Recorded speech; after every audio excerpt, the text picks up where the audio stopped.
ang hardin ni nanay. Simula pagkabata ko, mahilig na si nanay sa halaman.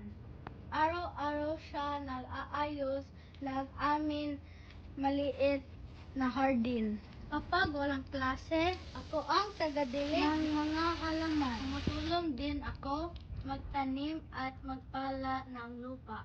Ayon, napakaganda na ng aming hardin. May rosas ng iba't-iba't kulay.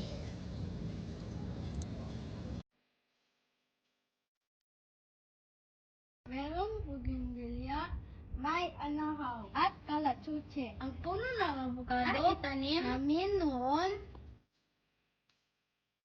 May bunga na ngayon. Madalas sa hardin na rin kami nag-almusal at naghapunan. Minsan, nagsusuba kami at masaya kaming nagkakasama bilang pamilya. Masaya ako dahil naging bahagi ko ng hardin na ito.